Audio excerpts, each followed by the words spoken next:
Well, hello everybody. It's me, Amanda, with Once in a Wild, and it's time for our live stream. It's Wednesday, so happy Wednesday. And today we're going to be covering the topic of pet bird care. So I hope you guys are excited to learn all about pet bird care today. Now, as always, our live streams are free of charge, of course, if you're here on YouTube or Facebook. We greatly appreciate you following us on Facebook and Instagram and all of our social media, as well as subscribing to our YouTube channel. Do us a favor and share our videos as well with any of your animal-loving friends, as well as commenting down below and joining in our discussion. This is a live stream. Remember, live is the key word, and we love to answer your questions and address your comments. So please join in. It is a Q&A session. We are loving to teach you guys and see what you guys want to know. Ask your questions, leave your comments, tag your friends, share our videos. That is what we ask. However, if you are you want to donate to our cause, what I'm trying to say, if you have it in your heart to donate to our zoo, Once in a Wild, by the way, that is our company name, Once in a Wild, and we are a mobile zoo. Traditionally, we bring our animals to you, but we also bring our animals to you via live streams and Zoom rooms as well. We are still offering Zoom room animal encounters, and we'll still continue to offer them. If you are interested in a Zoom room custom animal encounter where we can bring the zoo to you, to anyone all over the world, right to your computer or your phone or whatever, your TV. Some people hook it up to their TV. Really fun. Please give us a call or contact us through onceinawild.com to schedule your custom Zoom room where you can meet the animals of your choice. Today, like I said, we're talking about birds, but you never know who you're going to meet on our live streams, as well as, of course, customizing your own encounter. So if you have it in your heart to donate, there are a couple of ways to do so. Like I was saying, we do have a zoo to take care of, even during these times of this crazy 2020 year. We are especially needing help right now. So there is one way that I do want to mention before I forget, and that is through Facebook. Right now, we do have our fundraiser going on for just a couple of more days. It will end on the 13th of this month, which is June, of course. If you do want to donate to that fundraiser going on Facebook, if you're following us on Facebook, which is Once in a While, we greatly appreciate your following us if you are on Facebook, as well as Instagram as well. But on Facebook right now, we do have a fundraiser going on for our animal care specifically. We're trying to meet our goal. So if you would help us out, that would be greatly appreciated. Or you can share our fundraiser before it's over on the 13th, so just a couple more days. We appreciate that. Another way to donate is directly. You can donate the amount of your choice as well through Venmo, which is at Once in a Wild, through Cash App, which is $ Once in a Wild, and PayPal, which is also at Once in a Wild. So they're all the same. In fact, the only handle that is different than any of those is on our Instagram. On Instagram, if you're an Instagrammer, it is Once in a Wild Zoo. Just add the word zoo to Once in a Wild.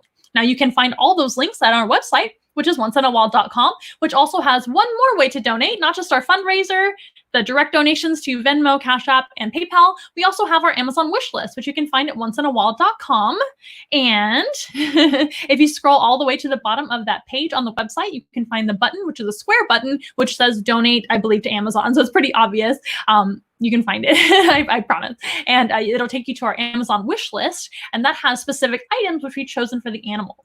So without further ado, let's get started on our live stream. It's great to see you guys, and we can't wait to talk to you guys all about bird care today. So let's get started.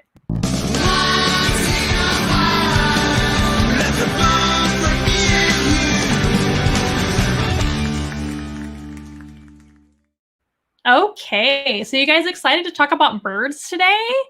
All right, I'm excited. So sometimes we choose a specific topic to discuss here on our live stream. Sometimes we just meet the animals. So typically I bring 3 animals to our animal encounter. But today I've only brought 1 animal. It is a bird for sure, and we're going to meet her in just a moment. But first, let's just kind of go over what's going to be happening today. So today I thought I would talk about a topic which comes up quite a bit whenever we talk about birds, especially parrots, and that is their care in a home.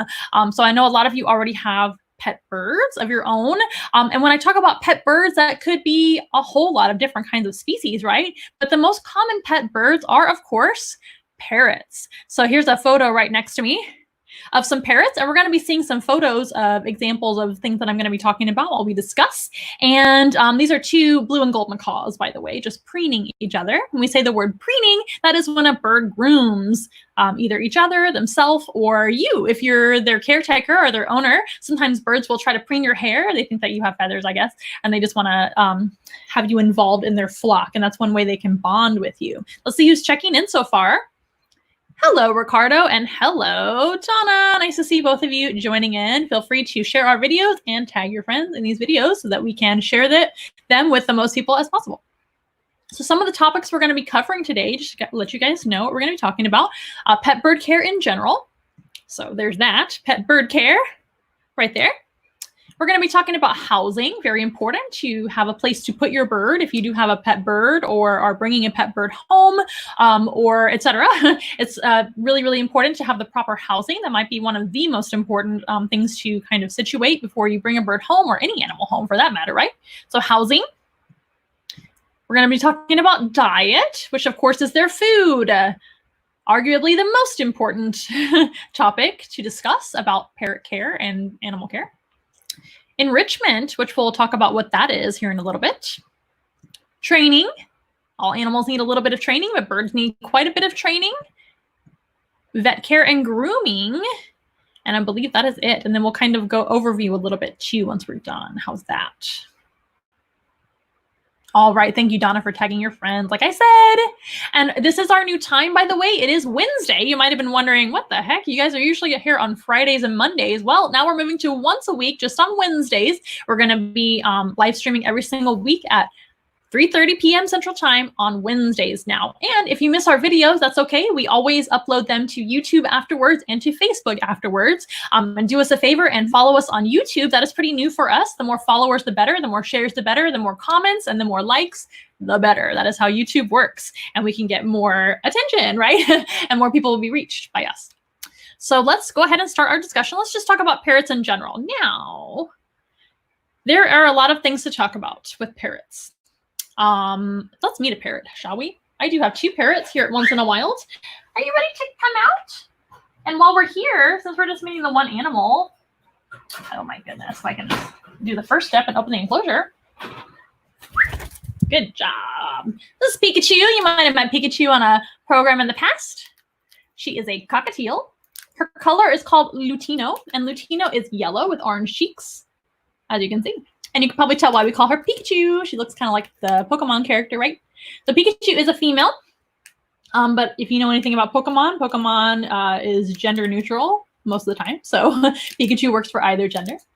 So Pikachu is super cute, and she is in the parrot family indeed. Did you know that cockatiels were in the parrot family? How do we know what a parrot is? Well, parrots, otherwise known as citizens, otherwise known as hookbills. Those are all parrots. Those are all different names for parrots. They have hooked bills. That's one reason we call them hook bills.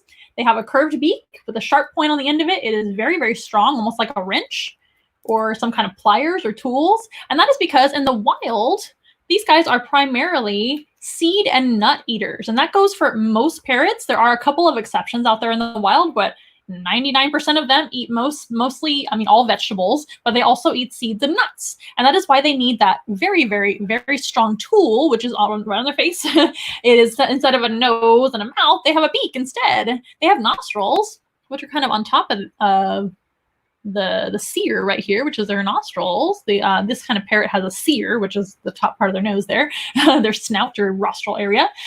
So these guys have a curved beak, which is specially designed for crunching food, which is mostly seeds and nuts in this case when you talk about parrots. And another thing that is a feature of all parrots is their feet. They have zygodactyl feet, which means they have 2 toes pointing front and 2 toes pointing backwards. That's hard to say fast. And they also have kind of an upright stance when they are at rest. So when they're perching in a perch or sitting on my hand, in this case, she has an upright stance instead of a forward-facing stance, say like a toucan or some other kind of bird like that. So those are 3 features of all parrots. And there are many parrots throughout the world, right? They come in all shapes and sizes, all sizes really, all colors. There's almost every color of the rainbow when it comes to being a parrot. And right next to us is a picture, like I said, of 2 blue and gold macaws. One is preening the other one. I'm sure they are a mated pair. Speaking of mates, Pikachu does have a mate. They are still very young. They are both about a year or so old, a little bit over a year old now. And they are an intended pair, but they are still very young, too young to breed yet. In this species, they are usually around 2 or so when the female is ready for breeding. Now, don't tell that to the male because I think he's already ready for breeding, if you know what I mean. But that's okay. He actually, I'm going to show you guys something really cute. I'm going to show you a video of our other cockatiel. just for fun. And this is also has to do with enrichment. This is one of his favorite types of enrichment. He's looking into a mirror, but I just wanted to show you Evie because Evie's not here today because we're going to keep it a little simple since we're talking about our topic today and just having our guest Pikachu kind of joining in with us to supplement instead of focusing just on her as we usually do with our animal. We're going to be talking about our topic. So let's watch Evie enjoying his favorite enrichment, which is hanging out and talking into a mirror. Whisper. Good boy.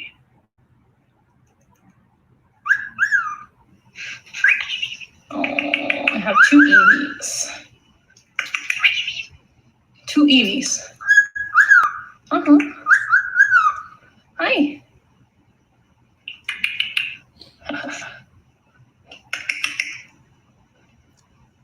Good boy.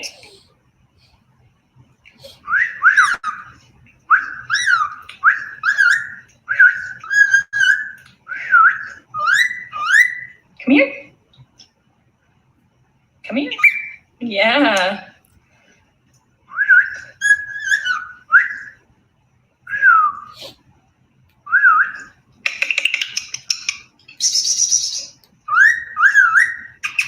Whisper.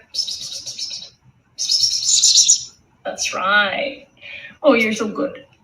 You're so cute. Come here. Say, come here. Come here. Yeah. Pikachu. Pikachu. Come here. Birch. Can you say birch? Birch. Good. Could you guys hear all the words that Evie was saying? So parrots often are known for mimicking as well, right? That is not a feature of all parrots. All parrots have a lot of vocalizations that they can perform and say, but not every parrot is a good mimicker.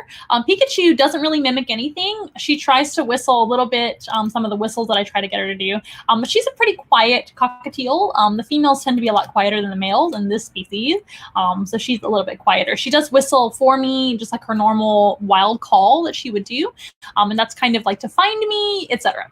Now, cockatiels are related to cockatoos, which are a very large version of a parrot.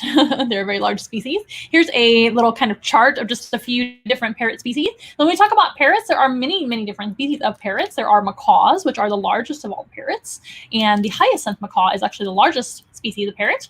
You've got things like cockatoos, which are related to cockatiels. They used to think that cockatiels were related to budgies or parakeets. Some people call them parakeets, but budgerigard is actually their real species name, and budgie for short. There's some budgies in that picture there. They are not related directly to the budgie as closely as they are to cockatoos, and they have genetically tested that now, and they can prove that, which is pretty cool. So both cockatoos and cockatiels have a crest of feathers on top of their head, right? Both of those types of birds are from Australia as well. Pretty cool. You can see a couple cockatoos in there. They're usually white, but cockatoos come in all different colors too. Maybe not all colors, but different colors. There's even a black cockatoo, which is my favorite species of cockatoo, called the black palm. And there, right there in that photo, is a gray and pink cockatoo called the galah, or rose-breasted cockatoo. There's also teeny tiny ones like budgies and cockatiels, right? That doesn't mean they're not in the parrot family. There's small parrots. There's small parrots, medium parrots, and large parrots. I see a ringneck parakeet in there. I see lovebirds. I see an African gray, all different kinds of parrots, right? And here's some baby parrots that I raised a long time ago. These are scarlet macaws. And here's another photo of them when they grew up a little bit. So when parrots are hatched out of the egg, they are actually very, very altricial, which means very, very underdeveloped or just not developed much at all. When they're born, they don't really have any feathers. They're pretty naked. They have a little bit of fuzz on them usually, and some more than others, depending on the species. And they're usually born with their eyes shut, kind of sealed shut before they open, and they can't do much of anything on their own. They're very, very reliant on their family, on their parents. Typically, parrots will, oh goodness, that's part of being a parrot owner right there, is some feces. Actually, birds don't have a bladder. Did you guys know that when birds gotta go, they gotta go? And that is a feature of all flying birds, is that they just kind of go whenever, because it makes them a little bit lighter to be able to take off. So if you don't like messy animals, birds are not for you. Birds are very, very messy. Do you want to come up here, Siba? Would you mind sitting on my shoulder for just a little bit? Now let's talk about that first. I hate to be kind of a bearer of bad news, but I don't really recommend pet birds for most people. So pet birds, not only are they very messy, they're extremely loud. In fact, cockatiels are one of the quieter types of birds. When we talk about parrots, let's just go to this slide, I guess.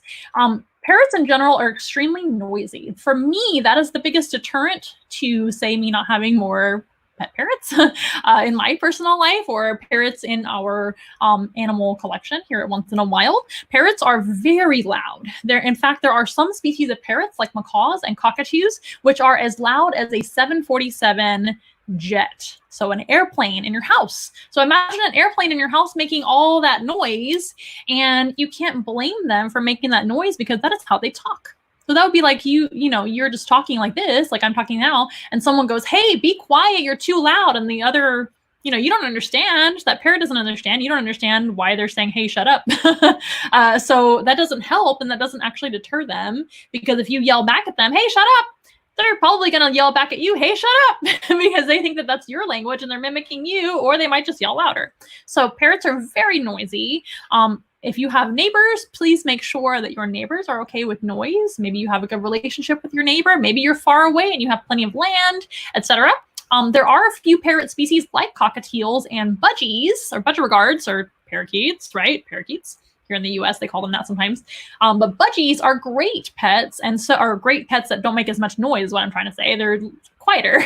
And so are cockatiels, but they're both noisy. They just don't have that high volume that like a macaw, a cockatoo especially, but even like an Amazon or an African gray sometimes. African grays are on the quieter side too. African grays have a lot of other kind of needs that I wouldn't recommend them for most people, but they're not as loud. So that's something to consider as well. And like I said, so noise is going to be a factor. Mess is going to be a factor. You can't really potty train a bird per se. I've known some people that can have them kind of wait until going to their cage to go to the restroom, but they're going to have to go to the restroom a lot during the day. So it's really hard to potty train a bird because they have to go so often. Like I said, they don't really hold it. They just let it go, and and that way they can be lighter weight so they can fly.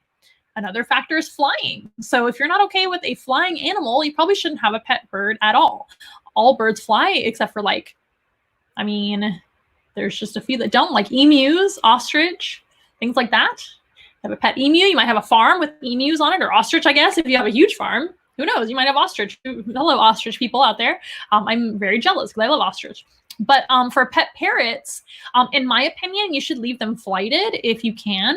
I know there are some special circumstances where you must clip your bird's wings, but we here at Once in a Wild don't believe in clipping birds' wings, at least in our care, because we would love to see our animals flying, and we do train them for flying. As you saw, Pikachu flew right out here when I opened her travel cage, and she came right out here on her own, and she's hanging out with me on her own. This is a great big studio. I know you guys can't see, but behind the scenes, there's a lot of room. This used to be our garage, and there's a ton of room in here. And if she wanted to take off, she would, but she's trained to hang out with me, and we have a good relationship. That's another thing is you need to train your birds as well. But flying is a factor. Mess, not just the pooping, but making all kinds of mess with their food is another factor. What else? Feathers. They molt their feathers. Cockatiels, cockatoos, African grays, and birds like that are very dusty as well. So if you are very prone to allergies, you should not have one of those birds. You should maybe consider, if you are getting a bird at all, you should consider some other types of birds that aren't as dusty. But a lot of birds are very, very dusty, or they at least molt their feathers, just like we shed our hair. They have feathers instead of hair, but they're going to molt them too. Come back to the slide. Birds like macaws are very expensive to keep. They need a lot of room. And the most important factor of all is it right for the bird to be in your care? So if you are somebody that travels a lot for work, or you're never home, you're working all the time. A lot of us work from home now, right? But that may not be your case all the time in the future once all this is over and we're back to normal again, whatever that may be. My point is you have to spend a lot of time with your birds as well, unless your bird has another bird friend, which I highly recommend. All of our birds have each other. I have 4 ringneck doves with us here at Once in a Wild, and I also have 2 cockatiels. I don't recommend keeping a bird by itself if you can help it, unless you are one of those people that works from home and you're retired. You can take your bird everywhere. Maybe your bird is trained to travel with you everywhere, etc. So there's a lot of things to think about. I do highly encourage you guys, if you are thinking about getting a pet bird and you haven't already, and you maybe don't have a lot of experience, I would encourage you guys to, one thing is to watch a video, which I have linked down below in the description. It is from a YouTube channel called Bird Tricks, and they are a wonderful, wonderful YouTube channel and people and company. They do a lot of bird training consulting. If you are interested in hiring them for that sort of thing, they are the best of the best, and they are wonderful people, and they have a lot of good information, diet information, all of that, which we're going to go over as well. But they have a great YouTube channel with a ton of information and a lot of training information. You can also, of course, hire someone like me that can consult you on your bird information as well, if you would like. I'm happy to do that. If you want to discuss that later, that is totally fine. But there are people that's literally all they do is parrot training or bird training, and it's pretty commendable and amazing. So I was going to say, if you are not the kind of person that has experience with birds, or you're just thinking about it, or maybe you're young and you don't know if your parents are going to like that or whatever, maybe watch that video, which I've linked down below, and that will give you an idea of what to maybe expect, and then we can proceed. But if you're a person that already has a pet bird, you've already committed, etc. Oh, another factor is going to be their age. Speaking of commitment, or their how long they live, I should say. So most birds live quite a long time. Even budgies can live from 5 to 12 years, typically, and that's a long commitment, right? But some of your larger birds, like macaws and cockatoos, can live anywhere from 40 to 80 years sometimes. And I have met and known a cockatoo that was extremely old. So that is a huge commitment for a screaming animal that flies all over the place, that is very messy, that needs a lot of your attention, especially those cockatoos. Cockatoos are very needy, unless you have another one that it can live with, and needs a lot of training and all that. So let's talk about all of that. And I want to make sure you guys are making responsible choices in your pet choices, right? But there are a few type of birds, which I'll discuss, I guess, at the end, unless you guys have questions about it beforehand. I will probably discuss which birds I would recommend if you're just dead set on a pet bird. One of them is right here with me. So let's go ahead and get started on some of that, shall we? Let's see what you guys have going on so far on your comments. Hello, everyone. Hello, Amanda. Thank you for tagging all your friends as well. I already have crumbs all over the place, as you might imagine, from Pikachu. So I'm going to be wiping them away from my laptop down below.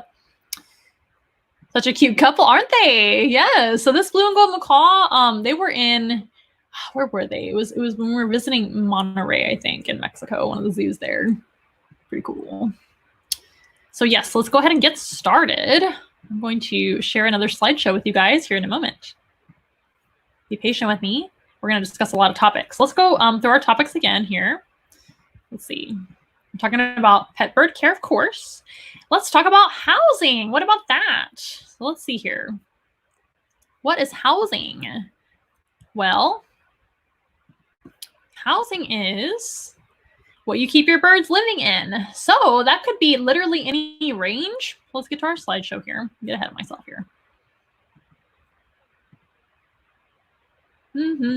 All the things. Okay, here's an example of housing. You're probably thinking, what? It is an example. So housing is basically what you're keeping your birds living in, right? So that could be a whole range of a tiny cage all the way up to maybe a large room that you have made special for your bird to live in. People do that if you have a large macaw or several of them. Some people have totally changed their backyard to house a bird. Maybe they have netted in their yard. That would be like an extreme version, right? So it goes all the way from tiny, tiny little cages all the way to huge aviaries and maybe a room or your whole house. Some people keep their birds free range. I don't recommend that for many safety reasons, but it could mean a whole slew of things, right? So let's talk about that. Do we think that this is a good choice for almost any bird?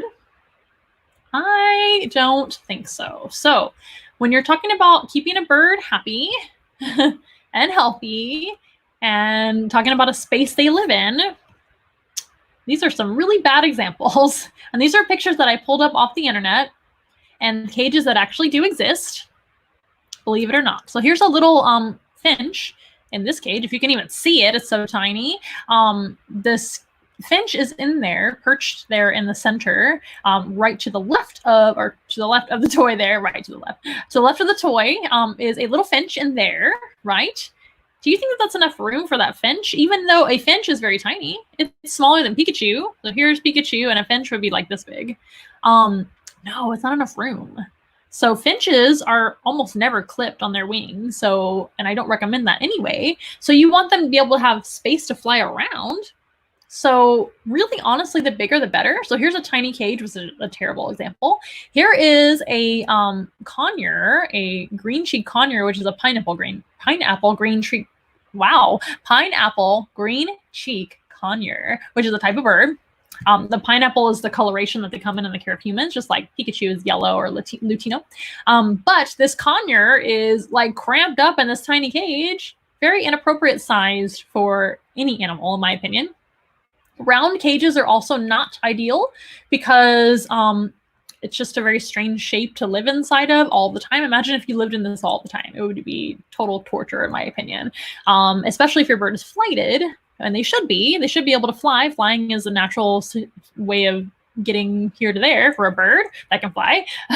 Unless you're talking about an ostrich or an emu. Even a chicken can fly a little bit. You shouldn't flip their wings either. Unless you have a special circumstance. And I'm not judging anybody, but in general. And then you've got, this is a teeny bit bigger.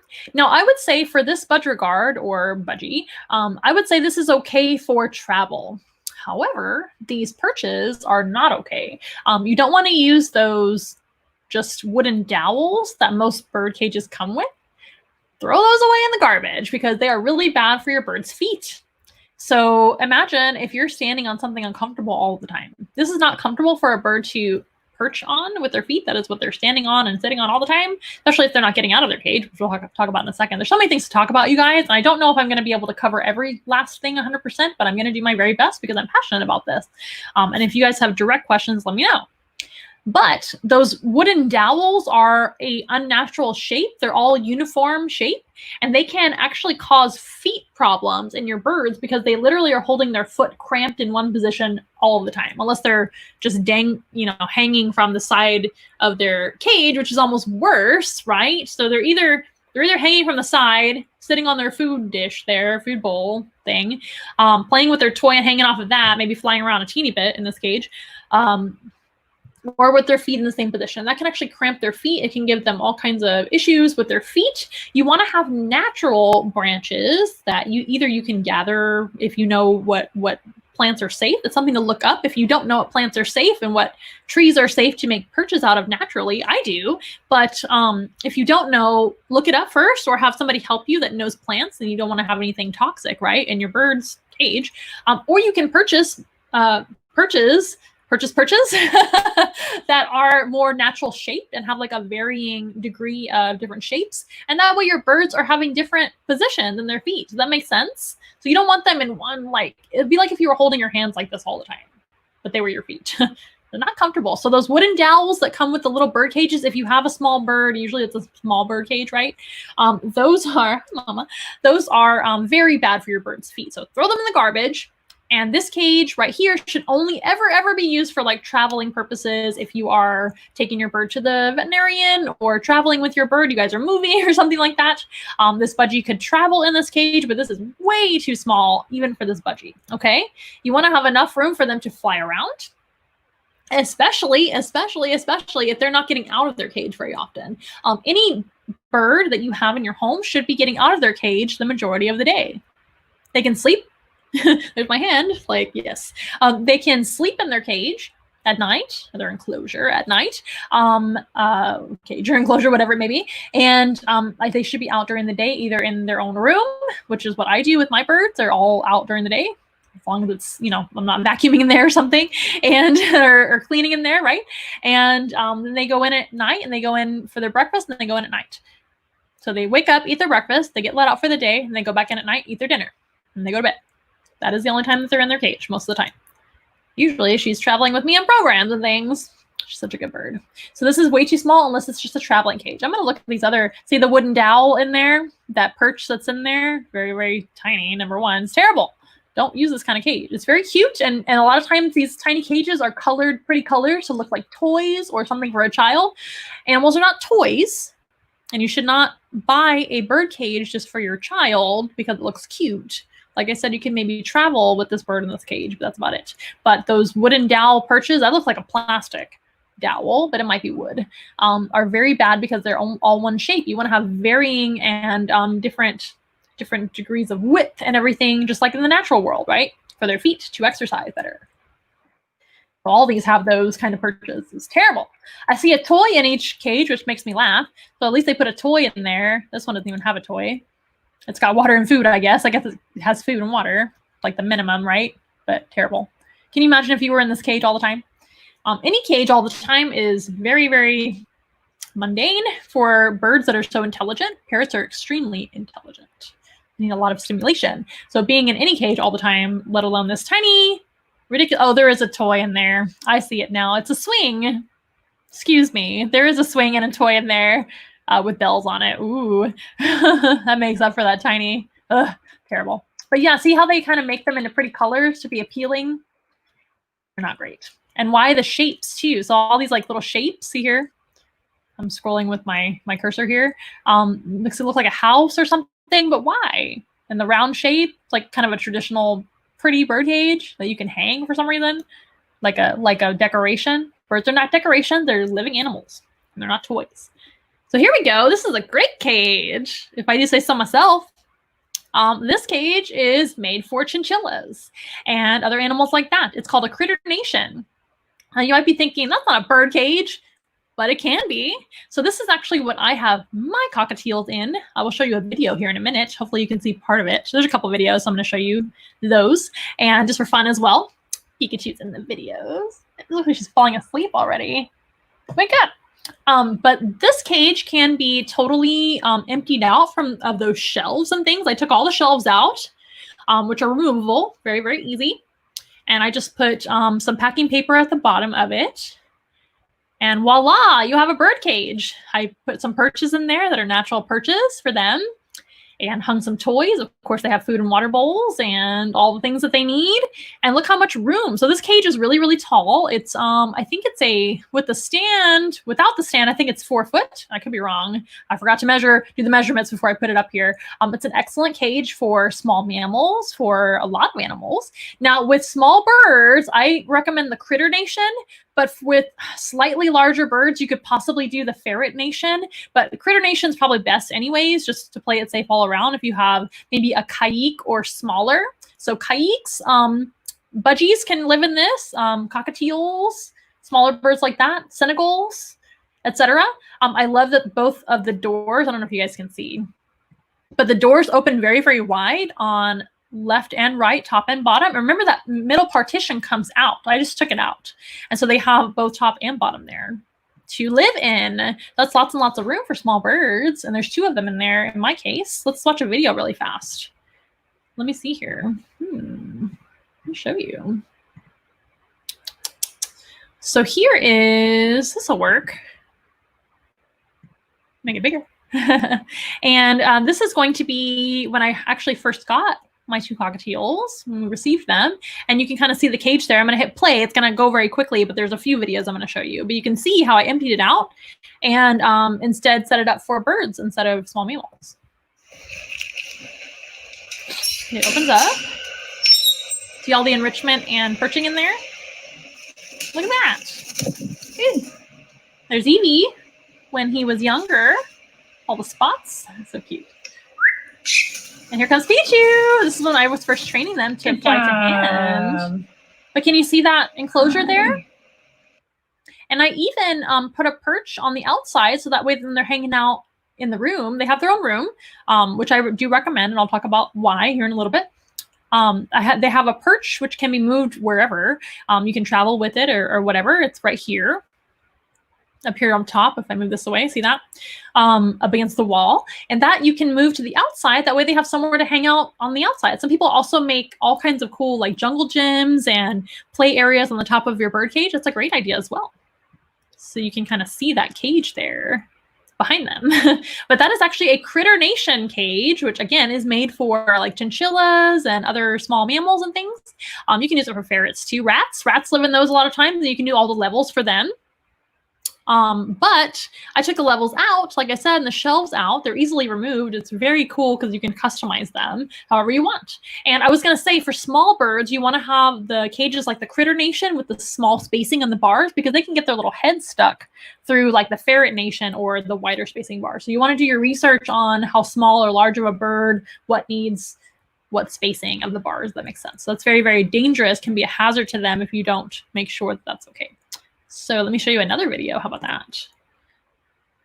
This is fun, guys. I love teaching you guys all about animal care. So here's another video of when we first received Evie and Pikachu, and I was actually hand raising them. They were finishing up their hand raising process. So for parrots, like I said, they're born very, very underdeveloped. So mom and dad in nature, there I am. Mom and dad in nature would actually raise them by spitting up into their mouth. That's how they feed them, kind of like with baby formula. So they don't have milk like a mammal. So instead they have to throw up into their baby's mouth. I'm not going to do that on this video. I'm actually using a bird formula, which is specially designed and formulated for birds. You have to mix with warm water, and I'm feeding them with a syringe, but you can see some of the hand feeding here, but you can also get a good view of their enclosure. This is the bottom level of their enclosure. I was just sitting on the floor, so I decided to bring them to the bottom area. And this is also when they were first learning how to fly. So you can see some of their first flights here. So cute. Yeah. Look at them.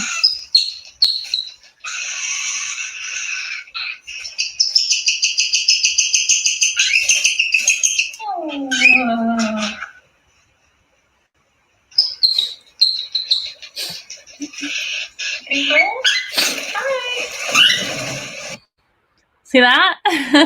But you can see how nice and wide those doors open. When I first opened the door, it literally opens all the way wide. So you can get in there and service the enclosure and clean it. They need a lot of cleaning. You can hang all kinds of toys, all kinds of things. So that's a great enclosure for smaller birds. I don't recommend this enclosure for larger birds because a lot of parrots that are larger, of course, they're going to be stronger with their beak power. So those cages are not really as strong as some of the other specially designed parrot cages. Get rid of that for you. Pikachu, you left. Come here.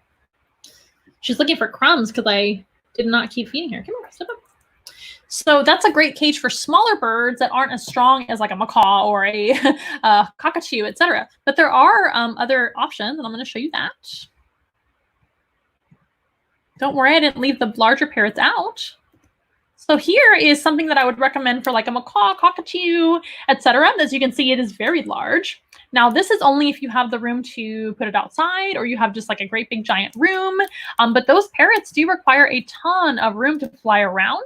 And if you're not going to provide them something this large, then they need a lot of time outside of their enclosure to fly around and exercise. That's very, very important.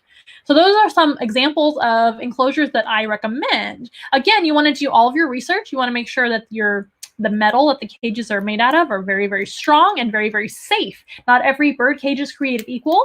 You want to make sure that it is pet proof and pet non-toxic as well. When they bite on them, parrots use their beak to climb and do all kinds of things and just, explore.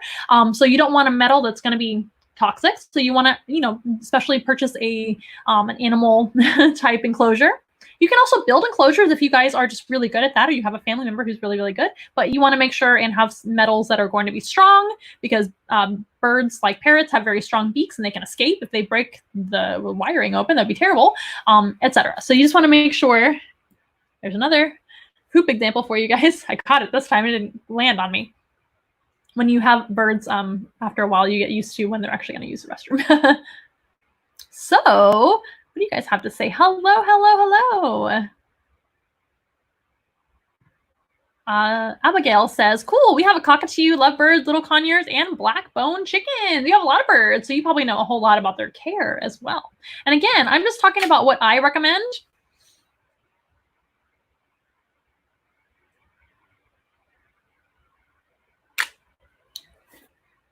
Sorry about that. We're going to make sure that doesn't happen again. So sorry, I actually have a camera that has a timer on it, you guys, and sometimes I get a little carried away and I forget to check my timer. It's only 30 minutes long. Oh no, which means I have been already talking for 30 minutes. Oh my goodness. So anyway, again, this is just what I recommend. And there are many, many ways to take care of your pet birds or your birds in your care, right? But I'm just letting you guys know what I recommend and what is kind of the best scenario for them. Yes, finches in a big birdhouse. Yes, you want to give them lots of room. So a lot of people are under the misconception that even a smaller bird can just live in a small cage, but you really want to give them as much room as you can, regardless of their size. They still need to move around. They're going to be flying around, especially little birds like finches. They fly all over the place. They're very active, right? And a lot of times they just want to, you know, have all the activity and you know, be very, very busybodied and etc. So you want to give them a lot of room. You don't want to keep them in a tiny cage. Hello from India. Nice to see you. And I'm happy you're here as well. So that is the last example of an enclosure that I have, but there are many, many choices. If you can't provide a huge enclosure like this, I understand. I certainly can't right now. It's not in our in our capacity or funds, which is why I have smaller birds right now. So, but the bigger bird that you get, the more room they need, right? And birds, in my opinion, should be allowed to fly unless there's some kind of medical reason or safety issue that you cannot have them flying. Okay. So they need a lot of room and the right perching as well, right? So not just the right enclosure, a lot of room. You want to have them out and about during the day if you can for, you know, in a safe room. I have all of my birds. I have, okay, you wanted to get down and then you just wanted to go to sleep? Why don't you sleep up here? That would be much easier for me if you don't mind, ma'am. Pikachu's so silly. Birds are very needy, and they do what they want sometimes, don't they? So, what was I saying? It's not just the enclosure. It's going to be how you set up the enclosure as well. I have my birds in their own room. So the 4 doves that I have are a little family, and they have their own enclosure. And then the cockatiels also have their own enclosure, which I showed you guys, right? That Critter Nation revamped cage that I have. And they have their own room. So during the day, after I feed them their breakfast, they get to come out and play and fly around and mingle together. And they live in the same room as my rabbit, hedgehogs, guinea pigs, and the birds. All have the same room together. The rabbit actually comes out all day too. And what was I going to say? Oh, it's important to have a safe space for your birds to be able to exercise. So if it's not their enclosure, they should have a room, or your house should be bird proofed. So one reason why I always recommend keeping a bird in its own room where you have a safe place to put them is because when you're cooking, if you're somebody that cooks at home ever, you should not have your birds anywhere near the kitchen. Birds have very, very sensitive respiratory systems. So if they breathe in any kind of kitchen fumes, whether they be very, very serious fires or like smoke or just slight burns on your kitchen stove, that is very, very dangerous to birds. In fact, a lot of birds lose their life because people were unaware that they should not be keeping them in the kitchen while they're cooking. It's extremely important to do that. There's a lot of other hazards which can affect their upper respiratory system as well, and you don't want to use any kind of harsh chemicals or anything really around them that has a scent, like a scented candle or air fresheners or even plug-in air fresheners or anything like that. There are many hazards that can actually harm a bird or kill a bird.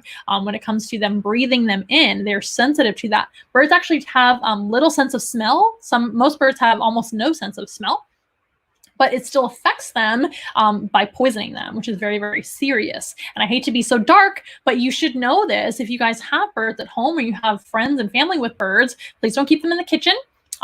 It's best to keep them in a separate room where you can shut the door.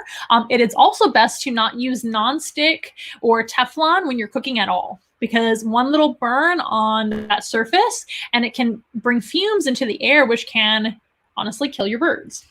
And you will have almost no warning. Most birds that die from that sort of thing have little to no warning before they just pass away. And a lot of times people try to save them, but it is far too late. They're just very sensitive to that poison. So that is very, very dangerous. So don't keep your birds in the kitchen, or get rid of your Teflon and your non-stick. But honestly, any kitchen fumes can be very dangerous and harmful to birds regardless. So I don't recommend keeping them in a kitchen situation at all. You want to keep them in another room where you can shut the door while you're cooking and otherwise. And also you don't want your birds around you while you're cooking because there are ways to burn them on the stove, as well as candles. You don't want them getting burned by candles, but also the scented candles with those scents can harm your bird's upper respiratory system as well. Did you know that? There are other hazards as well, like other household pets. Cats are a huge predator of especially small birds. But also large birds as well. Some dogs are also aggressive towards birds and may try to harm them. Children should definitely not be unsupervised around birds as well, unless they're older children, and that's their responsibility to help you take care of the bird. That's fine. But younger children can harm birds. Birds are pretty fragile. And some birds are very dangerous to humans too, or they potentially can be. Like larger parrots, like macaws and cockatoos, and Amazons and African greys have a very strong bite. Even a small parrot has a strong bite, but these guys are far less likely to harm to cause as much harm. Is what I'm trying to say. Yes, yes, yes. Finches are a great alternate to pet parrots, by the way. Finches are a very quiet bird. They are not a citizen or a parrot. So a little bit of to me, a better first-time bird, as long as you do your research. All birds need a lot of research to keep them happy and healthy and doing well. And they need to be sourced from a reputable place. We don't recommend getting animals from pet stores. We recommend adoption. If you guys can adopt a animal in need that needs a home that's already been abandoned or from a rescue, etc. If you're a type of person who's brand new to parrots, I don't recommend getting a rescue bird though, because a lot of them have past issues and things that you may not be able to overcome by yourself unless you have a lot of help. Now you can get help and make that situation work, but a lot of times you're going to need to, if it's a first time parrot for you, I don't recommend getting a large parrot. I recommend maybe a cockatiel or a budgie or something small like that. First of all, they're a lot less expensive. And number two, they're going to need a lot less room, and they're a lot less likely to cause you damage, etc. So there's a lot of factors to consider. So let's talk about our next topic when it comes to bird care. I think I've covered some of that already, and I'm sure I'll reiterate here in a little bit. And please let me know if you have any questions. I'll try to answer them. Let's see. Let's go back a little bit. We talked about housing. Let's talk about diet. So there are a lot of misconceptions when it comes to bird diet, especially parrot diets. Back in the old days when parrots didn't live as long in human care, we would feed them a seed mix or all kinds of junk food. So birds, like parrots, I say birds, but parrots specifically in the wild do eat seeds. That is their natural diet in the wild. They eat a lot of seeds, nuts, and other vegetation as well. Most parrots are just, herbivores, but seeds and nuts are going to be their primary diet. So you might be thinking, well, we want to stay with the same diet in the care of humans. Well, that is incorrect. So now that we know better, parrots in the care of humans, especially if their wings are clipped, are getting almost no exercise whatsoever. So they're eating tons and tons and tons of nuts and seeds in the care of humans, getting no exercise, and they are dying from obesity and other related issues, other diet related issues like fatty liver disease and just being super obese, etc., and just living a very, very short life expectancy. So now we know a little bit better. Feeding seeds is not bad per se, but I'll just give you an example of what I feed my cockatiels, just because it's me and my household. So I can tell you firsthand what I do every day. And I've taken care of many other parrots as well. So what we do with them, and cockatiels are a type of bird that does need a little bit of seed, at least in their diet, in my opinion. I've talked to many cockatiel people, experts, etc., and all of them say that they do feed at least a little bit of seed mix every single day in the diet, but I don't free feed my birds seed mix. I don't give them a lot at all. It's just a little pinch every single day. So in the morning when they wake up, I usually wake them up, let's see, depending on the day. But usually when the sun comes up or a little bit after, so like 7 or 8 a.m., I'll come in, and by the way, birds need a lot of sleep. So another thing you're going to want to do is provide them a dark room when they have that separate room that we talked about, or a separate part of the house away from the kitchen. You also want to make sure it's dark for them. So when the sun goes down, it is dark in there for them to sleep, and birds need a lot of sleep. They should have about 10 or 12 hours of sleep every night, just like me. I'm one of those people that needs a lot of sleep too, so I can relate. They should have around 10 hours of sleep or 12 hours of sleep every single night. So if you can provide them a dark room, which I try to do, they have their own room, right? So I just shut the blinds and turn the lights off as soon as I can. They have lots of sleep, and I wake them up, around 8 o'clock-ish, I guess. And anyway, so they need a lot of sleep or else they get very cranky. And there's a lot of other factors that can alter their mood and their temperament if they're not getting enough sleep, just like humans, right? And they can't drink coffee. It's very bad for them to drink caffeine. So there's nothing we can do about it. They just, they need their sleep. That's just the way it is. So that's what you should provide them. There's a subject of covering the enclosure or not covering the enclosure with a blanket. I personally don't recommend covering. You can just provide them with a dark room. That's actually a lot better for them. For example, there are issues, and it's not like bad if you do that already, and that's very helpful to you and that works for you in your household. I'm not knocking it at all, but I don't recommend it personally because I've had bad experiences with covering the cage, especially with cockatiels because they get nightmares, believe it or not. It's called night frights. And if they hear a noise and they can't see what's going on, even if it's just a shadow, a little bit, they get scared and they try to fly up and they might hit their little head.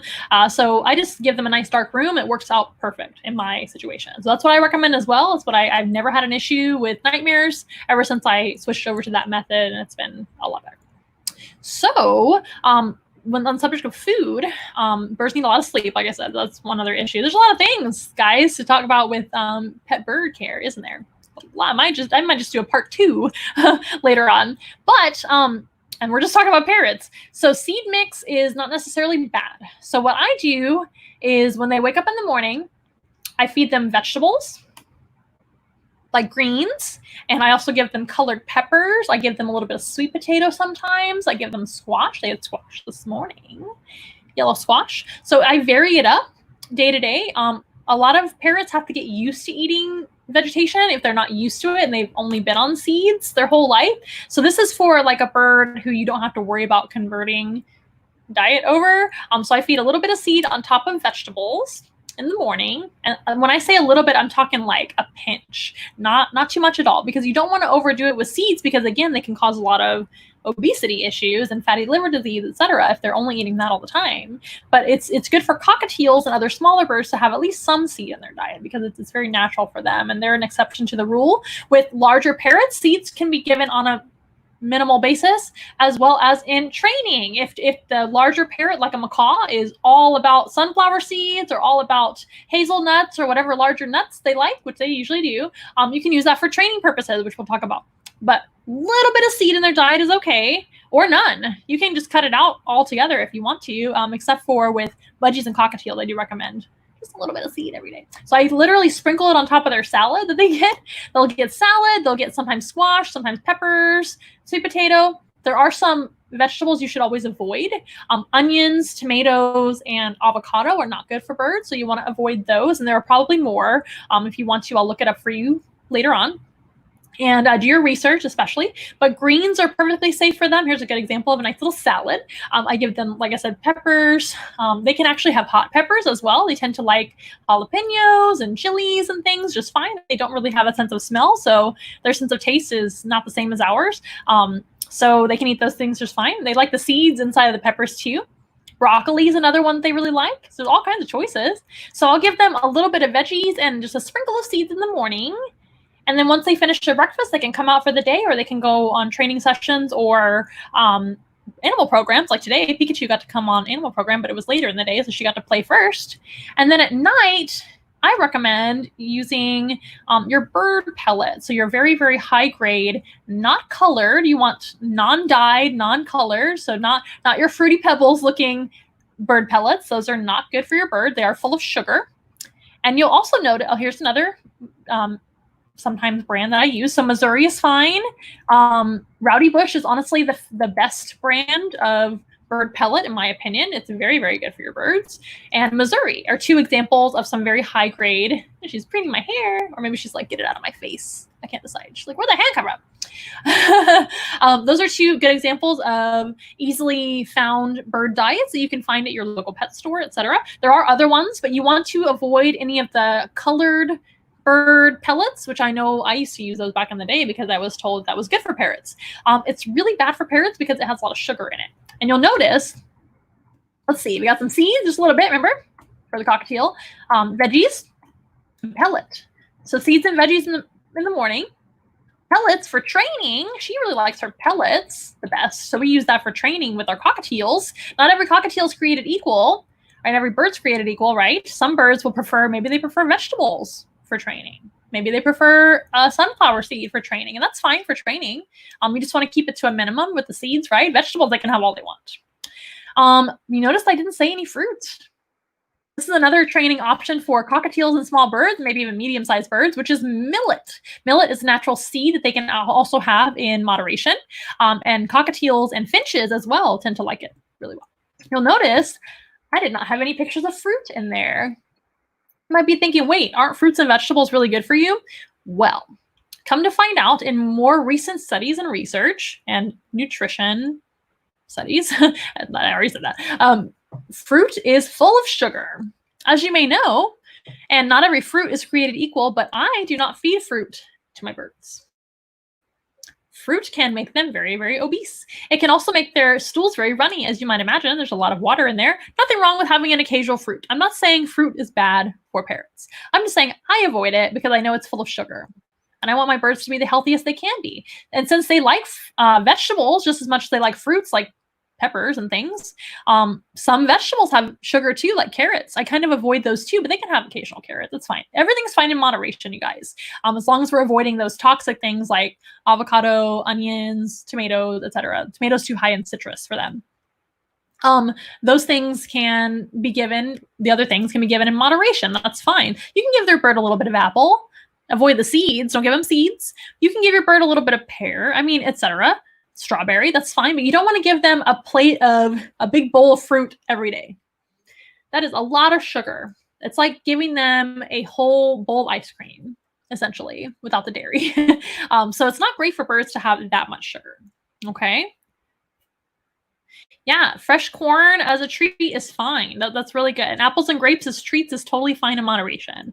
And everybody's going to have their own scenario. I just chose not to really add too much fruit. And since they like the peppers and some of the other veggies just as well, and they love their pellet diet, which is good for them, the non-colored pellets, I don't have to feed fruit if I don't want to. Now my rabbit, for example, gets bananas for training sometimes, but not every day. So it just kind of depends with every animal in moderation. Sylvia says, thanks for the information you provide. You are the best. Thank you. Now that also goes for human nutrition, you guys. So us eating too many bananas or too many fruits in general is also sugar. Some of you guys that are on keto, you know that, and you're probably avoid eating a lot of fruits, but you eat vegetables. Vegetables are really good for you in the most part, for the most part. Ours like Missouri. Yeah, I like Missouri too. I use Missouri and Roddy Bush. I tend to mix them together and they don't discriminate. They like both of those. So that's great. And again, we just want to avoid those colored food. I'm trying to think of anything else I'm leaving out. Of course, fresh water all the time in their enclosure is very necessary. Also, birds need baths periodically. I usually bathe our birds like maybe once a week or twice a week, something like that. Would you like to see a bird getting a bath? It's Pikachu getting a bath. Would you like to see that? I bet you would. Let's check it out. So here's Pikachu getting a shower, in the shower, on my hand. Blow it up a little bit bigger. Check her out. She's so adorable. And these parrots and cockatiels and all these birds really like showers most of the time. And it's really important to keep them nice and healthy and preening well. Preening means molting well. Growing their feathers in is what I should have said. Preening themselves, which is taking care of their feathers. You can see how she's dipping into the water on my hand and getting a little shower. Very natural for them, very enriching as well. So they should have fresh water provided to them in their enclosure, right? But they should also have baths. You can either take them into the shower like this, which is very easy if your bird enjoys being on your hand and going to the shower, or you can use a little spray bottle, which I'm going to show you an example of here in a minute to you. Either option is fine. Isn't she cute? She's so cute. I might be biased, but I think Pikachu is the cutest. Here's another example of how to bathe your bird. They also might bathe themselves if you get them a little bird bath on the bottom of their enclosure or outside, maybe in their room or in your bathroom. You might fill up a sink and let them bathe in the sink. So they might just get into that on their own and bathe. But this instance, I'm using a water bottle. As you can see, she really enjoys it. If she didn't want to be there, she would just fly away. But she's lifting up her wings and getting a nice shower from the spray bottle. I recommend using lukewarm or warmer water if you're using a spray bottle, and kind of lukewarm water in the shower as well. Unless it's hot, then you want to use nice cool water, right? Especially if you're keeping your birds outside, which is very recommended on nice days. You don't want to keep them outside when it's too super hot, and you don't want to keep them outside when it's too super cold. You want to use your judgment. Birds like this tend to tolerate about 60 degrees and up. And you don't want to shock their system by putting them outside in too hot or too cold if they're used to indoor living, right? That would be just like us. They would get too hot or cold. But if they're outside in the heat and they're used to it, and maybe they have an aviary to live in, etc., any bird outside, you want to give them some nice fresh water every single day to bathe in, or maybe have a misting system for them. There's many ways to take care of them, but you don't want your animals to overheat. You want to give them shade and shelter from predators as well. That's another factor too, is some of these little birds, when you keep them outdoors, you have to make sure that their enclosure is predator proof, because they're prey animals, and that goes for all parrots. All parrots are prey animals, even the large ones. They have to watch out for things like hawks and eagles, etc. Oh, speaking of which, here's an example or a question. Hello, how are you, Backyard Pioneer? How's it going? Can you keep hawks as pets and larger birds? So there are many larger birds to keep as pets, if you will. I don't recommend hawks as pets. Technically, there are exotic hawks, which you could technically purchase and keep. But I don't recommend that. And in fact, it is very, very frowned upon if you do not have experience with hawks or birds of prey, and you're not a falconer, etc. Now, if you are an animal educator like myself, maybe we'll have a hawk someday or an owl, etc. That is a very different situation, right, than just having a pet. But technically, exotic birds are typically allowed. So exotic means not from the United States or wherever you're living. But here in the United States, many birds are protected, and not just anybody can just have a pet Harris hawk or a pet red-tailed hawk or a pet great horned owl or falcon. So it takes special licensing to have those birds. So I would say no to local species, and I would say no to exotic species unless you have a lot of experience and you are a zookeeper or something like that. So I'm gonna say, I guess I'm not saying no black and white. Nothing's ever black and white. But hawks don't make great pets. Most birds don't make great pets.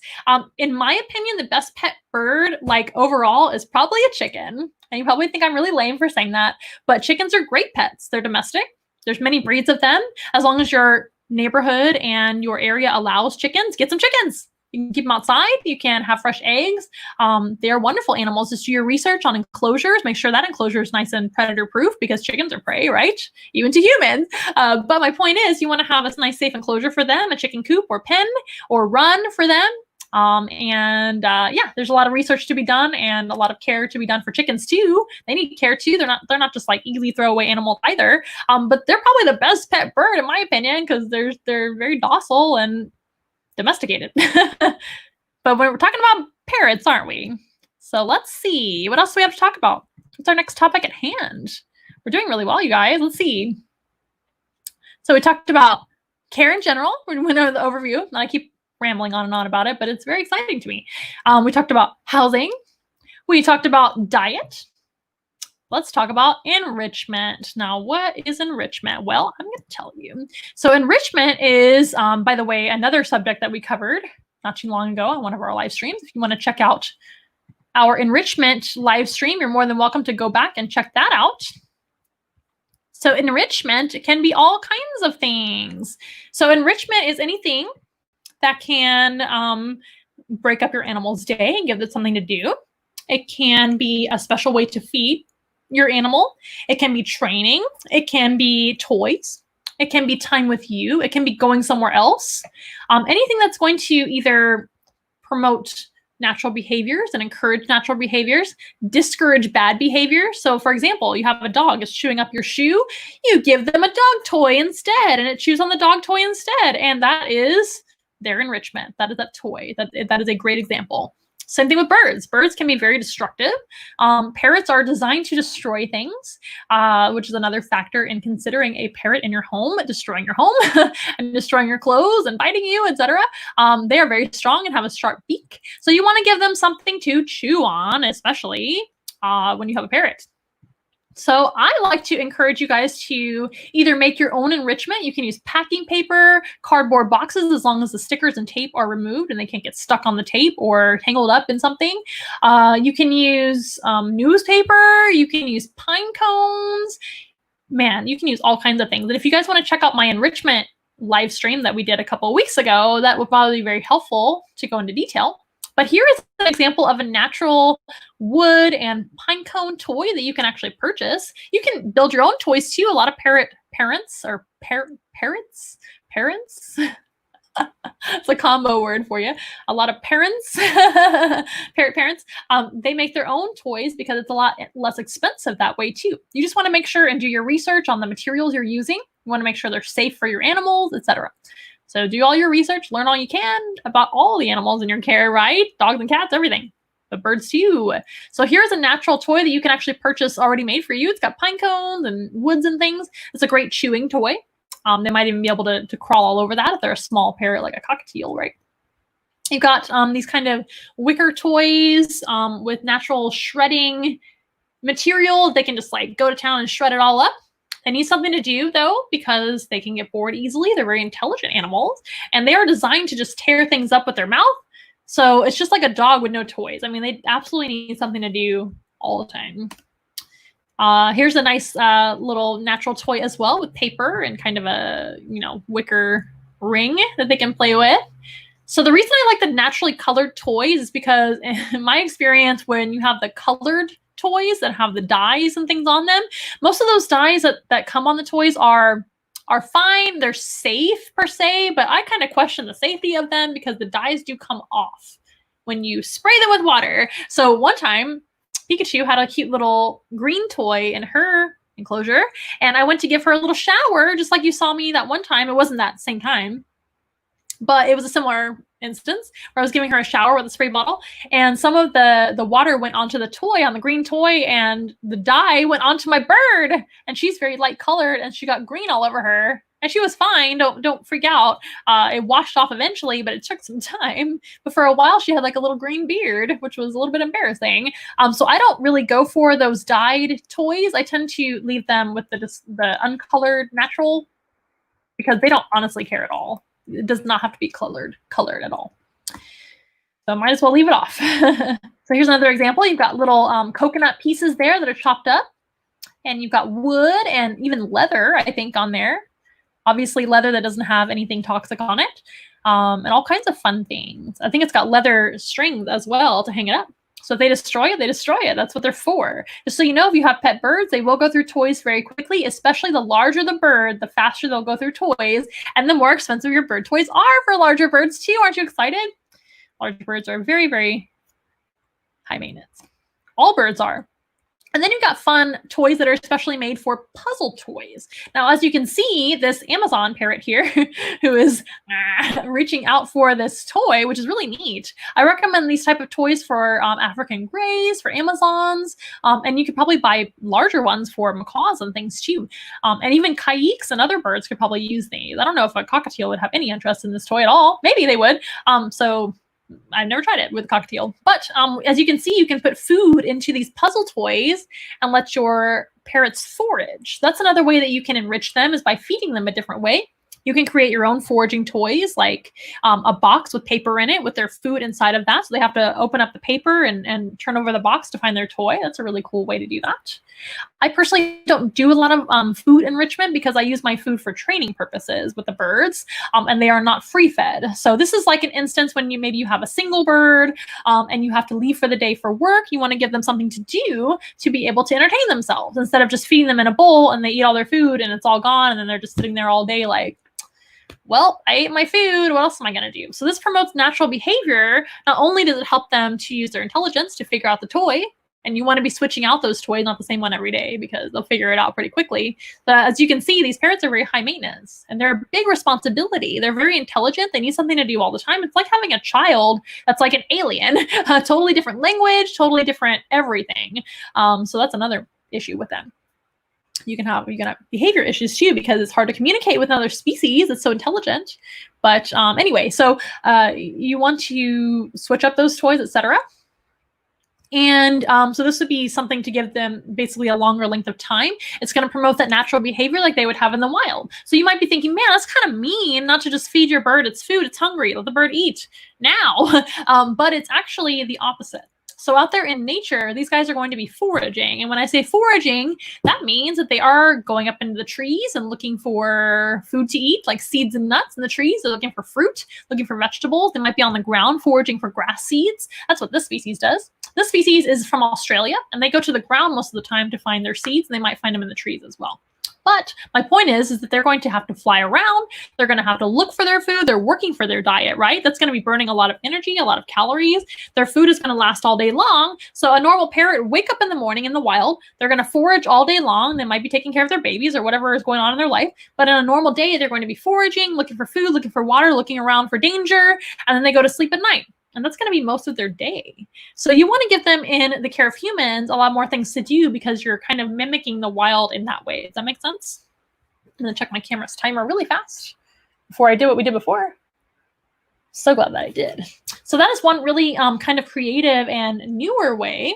In the pet tray, we now have, and in the animal world, we now have all these cool enrichments that we didn't otherwise have in the old days. In the old days, we had to make our own enrichment like this. So you could have like paper towel rolls and stuff some food in there. Maybe cut them up into different shapes and things, hang them on the side of the enclosure, and feed your birds like that for foraging. So it's pretty neat. All the things that we can do nowadays and all the things that are available to us, there's no excuses to not enrich your animals. So that, I believe, is the last slide on that slideshow. But enrichment can be almost anything. It can also be our next topic at hand, which is training. So this is another topic which I could go into literally all day and talk to you guys about. However, I don't have time, as much as I would love to hang out with you guys the rest of the night and talk about animal training, because it's one of my passions. There's just not enough time in the day, right? So there are tons of things to include in training. Some of the enrichment can be training. Some of the training can be enrichment. So what do we mean by that? Well, let me go into the next slideshow. You guys are being so patient. Let's see here. So training. So when you have a companion bird in your life, or you want to get a pet budgie like this budgie here, or a cockatiel like Pikachu, you probably want that animal to be tame. You probably don't want it to not like you, but that's going to take some training and some bonding, right? So a bird is not going to come to you knowing who you are. So my suggestion is to either, like I said, you don't want to go to a pet store and just buy a bird in a cage without doing some research, especially. But you want to kind of, first of all, you want to figure out what kind of bird is going to work for you, if any at all. Again, I don't really recommend birds for everybody or much of anyone. But say you just wanted a little budgie companion. First of all, you're going to have to get 2 budgies. Please don't keep a bird by itself. You cannot be with that bird 24 hours a day, and budgies and all kinds of parrots are honestly very social, and we can't really replace that other bird in their life. So they really need a companion. So that's something to consider as well. If you can't get 2 birds, you probably shouldn't have any birds unless you are just with them all the time, like I said before. It's not really fair. They're very social. So, but you're probably going to want that bird to like you. So going with a hand-raised bird is probably best. Speaking of hand-raised, I'm going to show you some of the parrots I worked with at one point before I forget to show you, because it's so cute.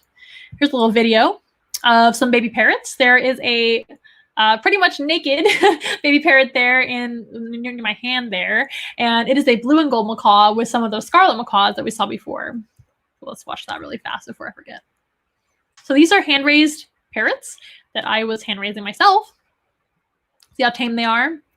So when you hand-raise a parrot and you raise them in the care of humans, it's very, very good for them to be like that if they're going to be a companion bird, because they imprint on humans and understand that they're not scary. So birds usually are very afraid of humans if they are not trained in the beginning. Remember, we're talking about training. If they are not trained or hand-raised or imprinted or shown in some way that humans are safe and humans are providers of food and humans are companions to you, etc.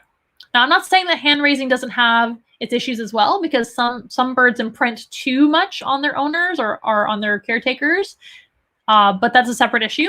But when you're in general, you do want a hand-raised animal if you do want a nice tame companion bird. Let's talk about that with training.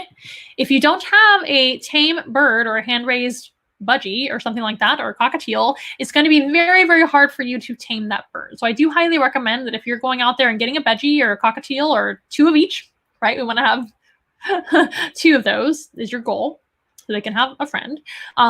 You want to look for a reputable breeder. We want to support our small businesses, our reputable people that do the right thing, not a pet store, not a bird mill or a puppy mill or something like that, right? When we get our animals, or you want to rescue. If you are able to rescue and you want to do your research and you're working with a rescue group or an animal that needs a home, maybe it's a bird in somebody's family and they passed away and they just need a new home. I would work with a professional to get yourself on the right track with their care and with bonding with that parrot, etc. I wouldn't recommend doing that for your first time bird if you have no experience. So maybe learn all you can before you make that decision to rescue. Although if you are a parrot person and you are just all about birds and you're very, very good at that, then yes, definitely rescue if you can. That is a very admirable and wonderful thing to do. By the way, many, many birds end up in rescues or abandoned because they are very hard pets to take care of. That's just the reality of the situation. But if you are wanting a tame bird, and I'm sure you do, unless you just want a bird to look at, that's not really fair to them either. Like we talked about already, they're not toys, right, or decoration. These guys, you will have to be hand raised, is my point, or else you're going to have a really hard time training or taming them. But training can be anything you're doing with your bird, and training is very important even if they are not hand raised. So you want to at least train them to do some things. So taming is one thing and training is another, but this would be more taming, right? In this photo with the bird just sitting there on the hand, just like Pikachu sits on my shoulder, getting used to you. With birds, you can never, ever use any kind of force or aggressive behavior with them. You can never hit them. You can never grab them. You can never, etc. in an aggressive way because they are prey animals like we talked about. So you want to move very slowly. You want to be very, very not scary. You want to be more of like, of course, a good friend, but also kind of just like something for them to sit on. That is, they have to get used to your movement. They have to, etc. So it's really going to take a lot of steps, especially if the bird is not hand raised and already used to humans from the start. Oh my goodness, here's Ian, my stepson, with 2 big old macaws. So there's many things that parrots can be trained to do. This is a very kind of extreme and more advanced form of training. These macaws are not clipped on their wings. They are able to fly. We are outside over at Xcaret, over in Playa del Carmen, which is in Mexico. And we're having a great all time. And these birds were some of the best trained birds I've ever seen. They have a specialty, or they specialize in macaw training there. They have bird shows and all kinds of cool things. And very, very impressive. But they also train their birds and tame their birds to be able to sit on humans for photos. And that gives the human a nice memory and something positive associated with birds, right? Because many birds are aggressive towards humans because they're afraid. That is almost always the case. Birds that are aggressive towards humans are usually just scared because they are prey animals. They also might be going through hormonal changes as well as all kinds of moodiness, which birds and all animals go through. Humans too. So it's important to learn about all that before adopting a bird into your life. And here we all are with me and Ricky and Ian hanging out with birds. So that's just one thing that, of course, birds can be trained to do. And training is a great form of enrichment. This is one of my friends over at Texas State Aquarium at their bird and mammal show, which I used to work at. And this is another, it's a military macaw. I believe it's Koji. And Koji is flying, free flighted outside. So again, I encourage you guys to let your birds fly. I don't encourage you guys to let your birds fly outside without a whole lot of help. If it is new for you, I wouldn't take your birds outside and just try to fly them. It is probably going to end in disaster. So inside is fine as long as there's a safe area for your bird to fly around. If you can take your bird to like a gymnasium or a church or something like that and fly them indoors, great. And they're bonded to you and they can fly. That is fantastic exercise, a great bonding experience if your bird's already trained. But these are more advanced forms of training. So free flight, again, animals that are outside and not flying away, etc. But basic training, I mean, you're going to want to at least get a little bit of a background on how you should train your bird if you're going to have a pet bird. Very, very important because birds are very intelligent, just like a dog. You wouldn't want a dog that wasn't at least a little bit trained or tamed, right? Same thing with a bird. You don't want a bird, I wouldn't want one, that isn't at least trained a little bit, at least to be around you, hopefully to step up to your hand, etc. There's a lot to learn. Again, bird tricks on YouTube and in general, I believe it's birdtricks.com, but I could be wrong. But I put a video down below, which will lead you to their YouTube channel. Of course, I'm more than happy to help you on your animal training in general, but they specialize in parrot training and bird training in general, and they do consulting and everything. So somewhere to start. Check out that video down below if you're thinking about getting a first pet bird. She got a lot of good advice. So that is very important as well. I use their food for training, but I also use any kind of positive reinforcement training works with birds really well. You don't ever want to use punishment with birds. Like I said before, it's going to scare them, and then they're going to not like you. So with birds, it's really important to show them that you're a safe place to be. So let's share another slideshow really fast before we conclude, and then I'll answer you guys' questions. So let's talk about this. We're going to talk about vet care. So with any animal, including dogs and cats or any animal companion, it's really, really important to have a good veterinarian, right? Especially in case of emergency. But with any new animal, especially a specialized exotic animal, you're going to want to have a very good veterinarian that has experience with these animals, and also take them there on a regular basis. Usually once a year is what we recommend. For the first time you get them, you want to bring them in, make sure everything's good. They could probably give you a lot of good care advice as well.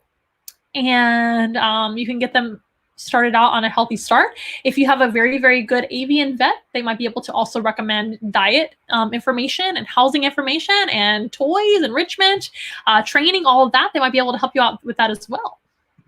So that's also very important. Another factor is going to be grooming. Now you might be thinking, oh, grooming, it's not a poodle. But birds do require a little bit of grooming. It's not a ton.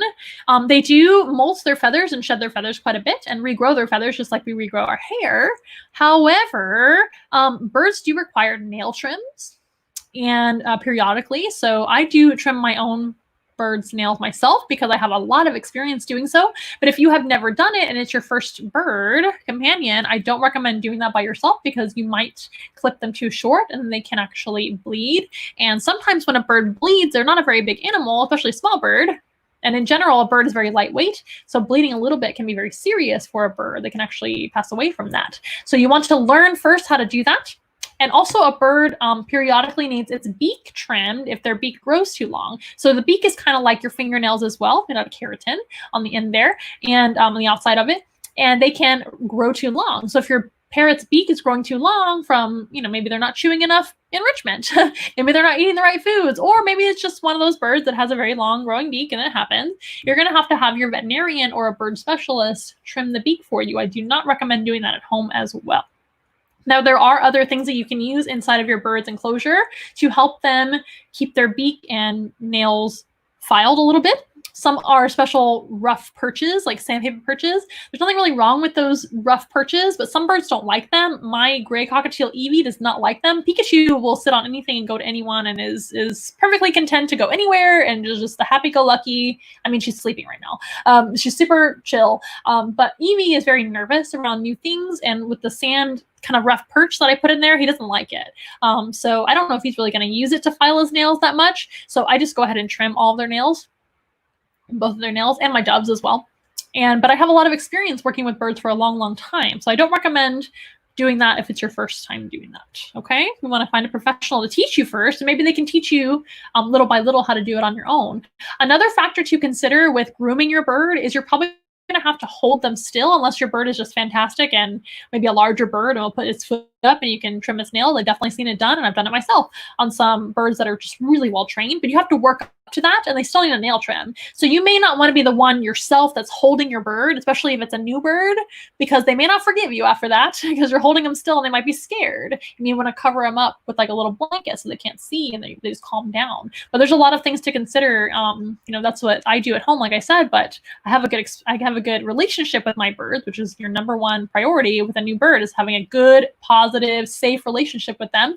So if you're needing to do their nails and hold them still like that, they might be scared of you after that. So that might ruin your relationship a little bit and they may not trust you after that. So you may want to have your vet or veterinary technician or professional of some kind help you with that at first, and then you work your way towards that.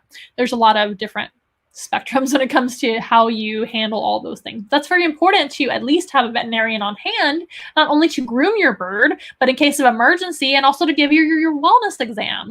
Your bird should have a wellness exam once a year to make sure everything's okay. There's a lot of factors that go into bird health, and one kind of sad thing about birds is they are kind of bad about not showing any signs of illness until it's too late. So the best thing you can do for your bird, even if they are healthy, is to take them to a experienced avian vet or exotic zoo vet, etc.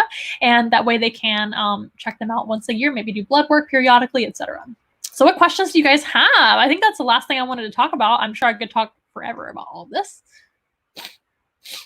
Okay, here's a great question from Ricardo. Hello, Ricardo. How do dogs fare with birds? Can I have a bird with a dog? So it all depends. It's just like what I was saying earlier with your safety issues in your house.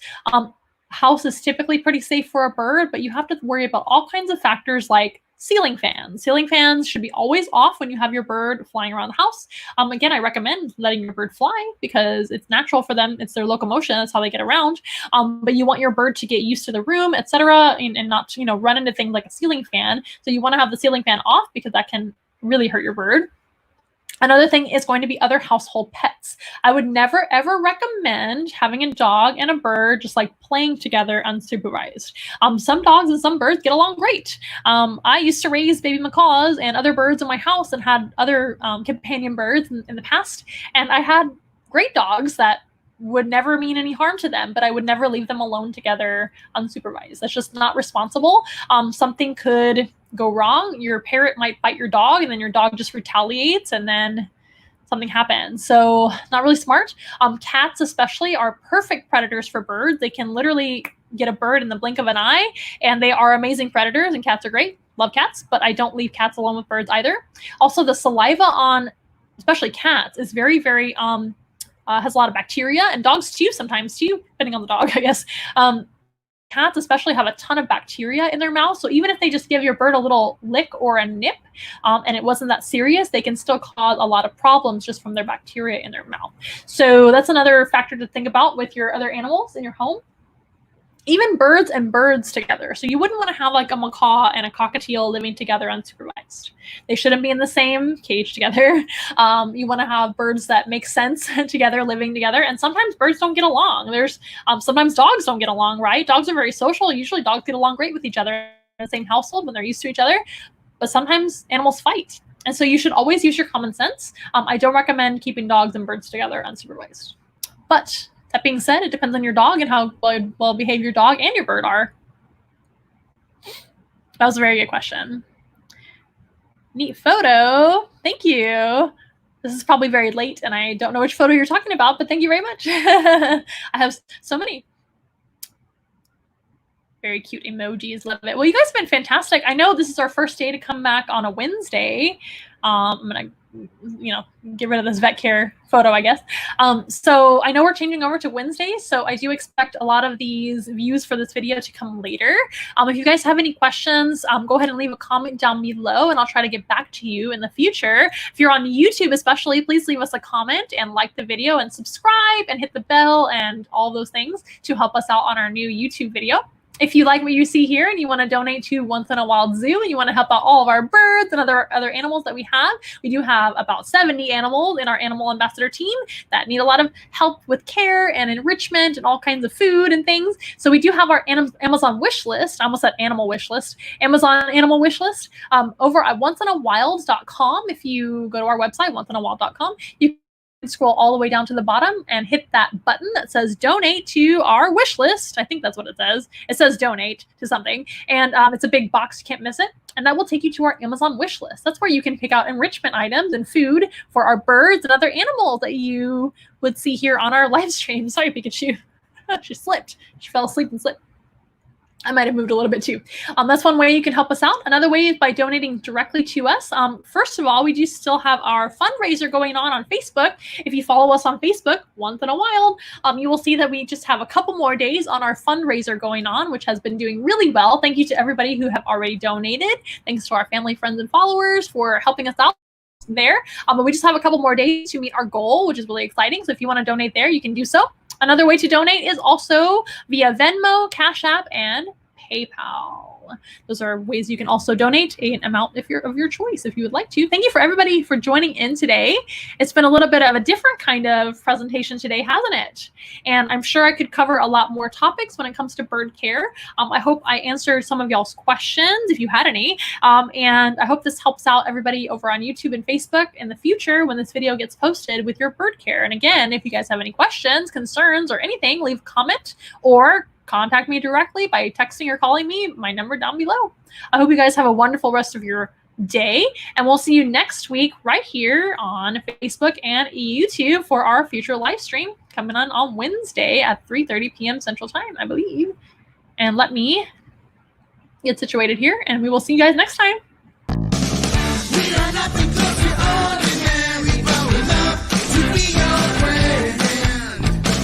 Hold our hands and let's have fun together, singing as loud as you can. Everybody singing once in a while. Together. Once in a while. I want to hear you say once in a while. That's the fun for me and you. Thank you guys so much for joining in. We'll see you next time right here on YouTube and Facebook. And don't forget to book your Zoom room or live animal encounter. Give me a call if you want to schedule your encounter. We'll see you guys next time. Bye.